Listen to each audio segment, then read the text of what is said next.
दोस्तों, प्रकृति ने हमारे शरीर को 5 तत्वों से बनाया, लेकिन कलयुग के इंसानों ने उसमें एक तत्व और अधिक कर दिया, और वो है पैसा। पैसों से सब चीजें नहीं खरीदी जा सकती, लेकिन पैसों से बहुत कुछ खरीदा जा सकता है। एक संत प्रवचन दे रहे थे कि पैसों के पीछे मत भागो, ये माया का दलदल है, और इस माया के दलदल में जो फंस गया तो वह पूरी जिंदगी दुखी रहता है। और वहां बैठे सभी लोग इसी बात पर तालियां बजा रहे थे। उन्हें ये बात नहीं पता थी कि यह संत इसी बात को बोलने के लिए पैसा लेता है। यही तो माया का खेल है, जो कि इस दुनिया में बहुत कम लोग इस बात को जान पाते हैं, और जिसने जान लिया उसको इस माया ने बुलंदियों की चोटी पर पहुंचा दिया। दोस्तों, आज के समय में पैसा कमाना जितना मुश्किल नहीं है, उससे भी ज्यादा मुश्किल है पैसों को संभाल कर रखना। इस दुनिया में बहुत लोग ऐसे होते हैं जिनके पास कुछ पैसा क्या आ जाता है, वो लोग घमंड में हो जाते हैं। वो लोग पैसों के नियम को जानते ही नहीं है।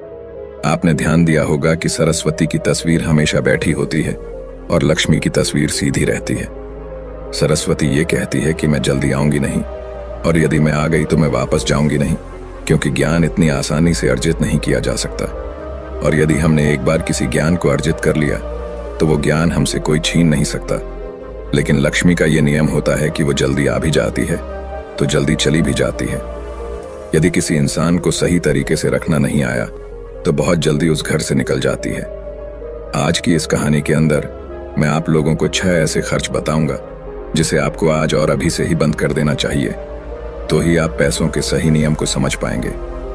आप कितना कमाते हैं ये जरूरी नहीं है, आप जितना भी कमाते हैं इसमें से आप अपना खर्चा इन 6 जगहों पर कम कर दो। धीरे धीरे आपके घर में धन रुकना शुरू हो जाएगा। आपको खुद को लगेगा कि सच में हमारे घर में पैसा रुकना शुरू हो गया है। और अमीर बनने का सबसे पहला रास्ता यही होता है कि अपने खर्च को कम कर दो और ज्यादा पैसा कमाने का तरीका ढूंढो। तो चलिए जानते हैं इस कहानी के माध्यम से कि वो कौन सी 6 चीजें हैं जहां हमें पैसा नहीं खर्च करना चाहिए। तो चलिए कहानी शुरू करते हैं। उससे पहले यदि आप भी महात्मा बुद्ध को दिल से मानते हैं और उनके भक्त हैं तो वीडियो को लाइक करके अनजाना पथ चैनल को सब्सक्राइब करें और कमेंट बॉक्स में नमो बुद्धाय जरूर लिखें। यह हमारे लिए आपका आशीर्वाद होगा। एक बार की बात है, एक गांव में 2 औरत रहती थी। एक के पास एक भैंस थी और एक के पास एक बकरी थी जिसके पास भैंस थी। वो औरत सही तरीके से किसी भी चीज को संभाल कर रखना नहीं जानती थी। उसकी भैंस दूध तो बहुत देती थी, लेकिन उसने दूध की कीमत जानी ही नहीं, और वो दूध घर की बिल्ली को पिला देती थी। उस दूध को ऐसे ही खर्च कर देती थी। दूध को सही तरीके से उपयोग में कैसे लिया जाता है वो औरत जानती ही नहीं थी। और जिसके पास बकरी थी वह दूध की कीमत जानती थी, और वह दूध के एक एक बूंद को बचा कर रखती थी और उससे दही जमाकर घी निकाल लेती है, और धीरे धीरे वो बहुत सारा घी इकट्ठा कर लेती है। अब जिसके पास भैंस थी उसने दूध की अहमियत कभी जानी ही नहीं थी। उसने कभी भी दूध से घी निकालने के बारे में सोच ही नहीं थी। फिर एक दिन उसके घर में कुछ मेहमान आ जाते हैं, और मेहमानों को तो रूखी रोटी नहीं खिलाया जा सकता, ये तो आप हम सभी जानते हैं। तो इसीलिए वो औरत उस औरत के पास जाती है जिसके पास बकरी थी। उस औरत के पास से 1 पाव घी ले आती है। वह औरत यह कहकर घी लाती है कि मैं जल्द ही अपनी भैंस का दूध निकाल कर घी निकालूंगी तो मैं तुम्हें तुम्हारा घी वापस कर दूंगी। और बकरी रखने वाली औरत उसको उधार के तौर पर घी दे देती है, और फिर वह औरत अपने मेहमानों को खाना खिला देती है। उसके बाद बहुत दिन निकल जाते हैं, लेकिन वो भैंस रखने वाली औरत उसको घी वापस नहीं करती। ये एक दिन फिर बकरी रखने वाली औरत भैंस रखने वाली औरत के पास जाती है और कहती है कि मैं तुम्हें एक बार घी दी थी तो मैं वो घी वापस लेने आई हूं। ये सुनकर वो औरत कहती है, कौन सा घी? तू भला मुझे घी कैसे दे सकती है? मेरे पास तो भैंस है और तेरे पास तो बकरी है, और मैं भला तुझसे घी उधार क्यों मांगूंगी? मेरे पास तो इतनी अच्छी भैंस है और उसका तो बहुत ज्यादा दूध होता है। मैं तो खुद उससे घी निकाल लूंगी, मैं भला तुझसे घी क्यों उधार लूंगी? यह कहकर वो देने से मना कर देती है। और फिर बकरी रखने वाली औरत वापस आ जाती है, क्योंकि उसको यह पता था कि कोई भी अब मेरी बात पर विश्वास नहीं करेगा, क्योंकि उसके पास तो भैंस है। लेकिन फिर भी उसने कई लोगों से बोली, पर इस बात को कोई मानने को तैयार ही नहीं था। सबका जवाब एक सा था कि भला भैंस रखने वाला इंसान बकरी रखने वाले से घी उधार क्यों लेगा? ये बात कोई भी मानने को तैयार नहीं था। उसी गांव के बाहर एक गुरु रहते थे, और फिर वो बकरी रखने वाली औरत उस गुरु के पास जाती है और उन्हें अपनी सारी समस्याएं बताती हैं। उसके बाद उस गुरु ने भैंस रखने वाली औरत को बुलवाते हैं और फिर वो औरत भी उस गुरु के पास पहुंच जाती है और वह भी अपनी बात बताते हुए कहती हैं कि गुरुदेव ये झूठ बोल रही है, मेरे पास तो भैंस है और भला मैं इससे घी क्यों लूंगी। अब उस गुरु को इसका फैसला करना था कि क्या सच में भैंस रखने वाली औरत बकरी रखने वाली औरत से घी उधार ली है या नहीं, क्योंकि बकरी का दूध तो बहुत कम होता है और भैंस का तो बहुत ज्यादा होता है। तो क्या जरूरत हो गई कि एक भैंस वाली को बकरी वाली से घी उधार लेना हुआ। अब गुरु बहुत देर सोचते हैं और उसके बाद दोनों औरतों को अपने पास बुलाकर एक एक लोटा पानी देते हुए कहते हैं कि ये पानी लेकर जाओ और दोनों ही अच्छे से हाथ पैर धोकर आओ। अब एक लोटा पानी देखकर भैंस रखने वाली औरत कहती है कि गुरुदेव सिर्फ एक लोटा पानी से हाथ पैर कैसे धो पाऊंगी। लेकिन बकरी रखने वाली औरत उस लोटे को लेकर चली जाती है और वो अच्छे से अपने हाथ पैर धोती है और उसके बाद भी वह लोटे के अंदर कुछ पानी बचा भी लाती है और वापस गुरु के पास आ जाती है। लेकिन वो भैंस रखने वाली औरत लोटा लेकर जाती है और उसने तो सिर्फ अपना हाथ धोया और उस लोटे को खाली करके वापस ले आती है। जैसे ही वापस लाकर दोनों लोटा रखा जाता है तभी वो गुरु कहते हैं कि भैंस रखने वाली औरत ने बकरी रखने वाली औरत से घी ली थी और उसे घी वापस करना चाहिए। अब जो गांव के लोग पास में बैठे थे उन्होंने कहा, गुरुदेव इससे कैसे साबित हो सकता है कि भैंस रखने वाली औरत ने बकरी रखने वाली औरत से घी उधार ली है। उसके बाद वो गुरु कहते हैं कि जरा इन लोटों पर ध्यान दो। इस औरत ने लोटे में इतना पानी बचा भी ली और हाथ पैर मुंह सब धो भी ली।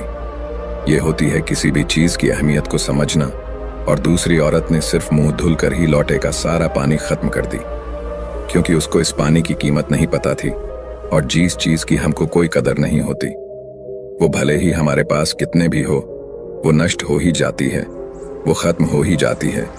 और यदि हमारे पास कोई भी चीज कम है और यदि हम उसको सही तरीके से इस्तेमाल में लेते हैं और उसकी कीमत को जानते हैं तो जरूर उससे हम फायदा ले सकते हैं।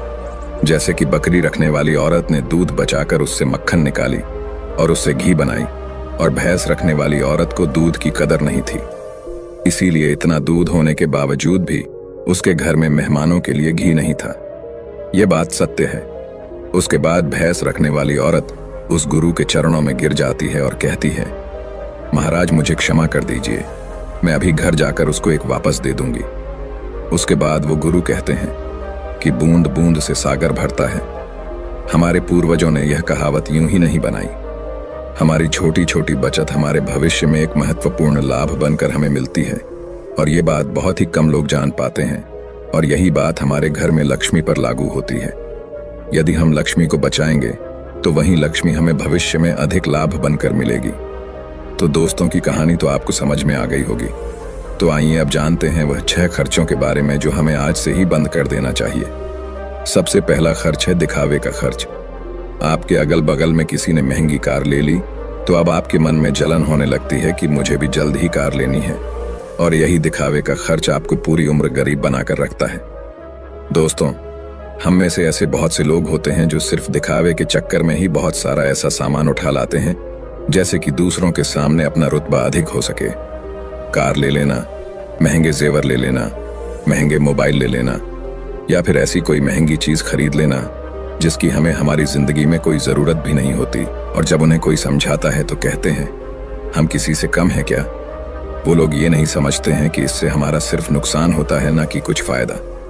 यदि आपको सच में अमीरी के रास्ते पर चलना है तो ये सारे खर्चे सबसे पहले आपको बंद करना होगा और वही पैसा कहीं इन्वेस्ट करना सीखना होगा। मैं ये नहीं कहता कि आप अपने शौक पूरे ना करें। मेरे कहने का मतलब ये है जिस चीज की आपको जरूरत है बस आप वही लो। किसी को देखकर कोई सामान बिल्कुल ना ले। दूसरी बात है कंपनियों की स्कीम से दूर रहना। अपने सामान की बिक्री अधिक करने के लिए अलग अलग ब्रांड की जो कंपनियां होती हैं वह लुभाने की एक स्कीम लाती है, लेकिन यह उनकी मार्केटिंग करने की रणनीति होती है जो हम लोग समझ नहीं पाते, और बहुत सारे लोग अलग अलग स्कीम के चक्कर में आकर वो चीज भी खरीद लेते हैं जिसकी उन्हें जरूरत भी नहीं होती। यदि हम मार्केट में जाते हैं और हमें पता चलता है कि 50% डिस्काउंट के अंदर वॉच मिल रही है, बल्कि हमारे घर में तो 2-4 वॉच रखी हुई है, लेकिन फिर भी हम उस वॉच को खरीद लेते हैं। हम लोग यह नहीं समझते कि यह सब मार्केटिंग करने की रणनीति होती है। इससे हमें फायदा नहीं होता बल्कि कंपनी को ही फायदा होता है। इसीलिए ऐसे शौक कभी न पालें, क्योंकि यही गरीब होने का सबसे महत्वपूर्ण कारण भी होता है। क्योंकि जिस चीज की हमें जरूरत भी नहीं है और उसी चीज में हम लक्ष्मी को खर्च कर देते हैं, तो उससे हमारे घर की लक्ष्मी नाराज हो जाती है और फिर धीरे धीरे हमारे घर से निकलने लगती है। तीसरा खर्च है कर्ज। आज के समय में ज्यादातर लोग कर्ज लेकर महंगी महंगी चीजें खरीद लेते हैं, जैसे कि कार, बंगला, मोबाइल, और फिर उसका पैसा भरते रहते हैं। जैसे कि आजकल हम लोग क्रेडिट कार्ड का इस्तेमाल करते हैं। क्रेडिट कार्ड हमें पैसे खर्च करने के लिए कहता है। जो पैसा हमारे पास है या फिर जो पैसा हमारे पास आने वाले हैं और उस पैसे को हम खर्च कर देते हैं, तो जरा सोचिए कि हम अमीर कैसे बन पाएंगे। जो पैसा हमारे पास आया ही नहीं, उस पैसे को भी हम खर्च कर देते हैं और हम अमीर बनने के बारे में सोचते हैं, अमीर बनने की वीडियो देखते हैं, लेकिन उन बातों का पालन नहीं करते। और बहुत लोग तो ऐसे भी होते हैं जो लोन लेकर जमीन खरीद लेते हैं और ये सोचते हैं कि जब हमें इसमें फायदा होगा तो हम लोन वापस कर देंगे। लेकिन वो लोग ये नहीं समझते कि जितना हमें इसमें फायदा होगा उससे ज्यादा हमें लोन का ब्याज भरना होगा। तो दोस्तों, ऐसा काम कभी ना करें। कर्ज लेकर कोई भी चीज ना खरीदे। चौथी और सबसे अच्छी बात यह है कि आप अपने पैसों को कैश में रखकर ही खर्च करें। कभी भी मोबाइल फोन के किसी भी ऐप का उपयोग करके पैसा खर्च ना करें। आपको शायद पता नहीं होगा कि आप कोई भी सामान खरीदते हो और फिर फोन से पेमेंट करते हो, तो आपको आपके पैसा खर्च होने का ज्यादा तकलीफ नहीं होता, क्योंकि वो पैसा आपके जेब से नहीं जा रहा। लेकिन वहीं पर यदि आप अपने जेब से पैसा निकाल कर खर्च करते हैं, तो आपको महसूस तो होगा कि यार पैसा खर्च हो रहा है। अगर आपको यकीन ना हो तो आप ऐसा करके देख लेना। मार्केट जाना और फिर किसी भी सामान का पैसा अपने फोन से पे करना, जिससे आपको ज्यादा महसूस नहीं होगा कि आपका पैसा खर्च हो रहा है। लेकिन जिस दिन आप अपने जेब से पैसा निकाल कर दोगे, तो उस दिन आपको जरूर लगेगा कि यार पैसा जेब से जा रहा है, मेरा पैसा खर्च हो रहा है, ज्यादा पैसा खर्च हो रहा है। पांचवी बात आपको ध्यान रखनी है, अपनी भावनाओं पर काबू रखना है। अगर आपको कोई चीज पसंद आ रही है और आप उसे खरीदना चाहते हैं, तो सबसे पहले यह देख लें कि वाकई क्या इस चीज की आपको जरूरत है, क्योंकि बहुत से लोग कोई चीज पसंद आने पर उसे तुरंत खरीद लेते हैं। कई बार तो ऐसा भी होता है कि कोई स्कीम वाले आते हैं जो हमें लुभाने वाली चीजें लेकर आते हैं और हमें वो चीज पसंद आ जाती है और हम उसे तुरंत खरीद लेते हैं। तो हमें ऐसी चीजों को लेने से बचना चाहिए। हमें ऐसी चीज नहीं लेनी चाहिए, बल्कि हमें सिर्फ ऐसी ही चीज लेनी चाहिए जिसकी हमें जरूरत हो। छठी और आखिरी बात यह है कि कभी भी कोई भी शौक न पालें। आपको शायद इस बात का पता होगा कि हमारी दुनिया में महंगाई का सबसे महत्वपूर्ण कारण शौक है। आज के समय में नॉर्मल 10,000 का फोन आ रहा है और वहीं पर 2 लाख का भी फोन आ रहा है। दोनों में फर्क इतना है, किसी को 10,000 का फोन रखने का शौक है तो किसी को 2 लाख का रखने का शौक है। हाँ, यहाँ पर आदमी की अमीरी भी दर्शाती है, क्योंकि अमीर आदमी महंगा फोन रखेगा तो लगेगा कि वो अमीर है, तो ये शौक ही तो हुआ। शौक है तभी तो उसने महंगा फोन रखा। इसीलिए महंगाई का कारण है शौक, और किसी भी चीज की महंगाई नहीं है। और इसीलिए लोग समय समय पर शौक वाली चीजें बनाते रहते हैं। अच्छी अच्छी चीज बनाकर हमें लुभाने के लिए लेकर आते रहते हैं, ताकि हमें वो चीज पसंद आ जाए और हम उसे तुरंत खरीद लें, क्योंकि उन्हें पता है कि ना लोगों का शौक खत्म होगा और ना ही उनका मार्केटिंग बंद होगा। तो इसीलिए अपने शौक पर काबू करें। जितना हो सके कम शौक करें, क्योंकि शौक करने से हमारी जिंदगी नहीं चलेगी, बल्कि मेहनत करने से और पैसे को अपने पास सेव करने से जिंदगी चलेगी। क्योंकि आज के समय में पैसा ही सब कुछ है। भले ही आज के समय में हमसे कितने भी लोग ये बात कहते हैं कि पैसा ही सब कुछ नहीं होता, लेकिन यदि उनकी जिंदगी में सही तरीके से ध्यान रखकर देखा जाए तो उनके लिए पैसा ही सब कुछ होता है। वो पैसों के लिए ही इधर उधर भाग रहे हैं और हमें कहते हैं पैसों के पीछे मत भागो। तो दोस्तों, इस वीडियो में कुछ फिजूल खर्च बताने की कोशिश की है हमने, ताकि उन खर्चों को आपको कंट्रोल में करना चाहिए, ताकि आपके पास पैसा बचे और जरूरत के समय वो पैसा आपके काम आ सके। और वो पैसा जब जरूरत के समय हमारे काम आता है तो हमारे दिल को जो शांति मिलती है वो सच में बहुत ही अद्भुत शांति होती है। तो दोस्तों, ये कहानी आप लोगों को कैसी लगी कमेंट करके जरूर बताना।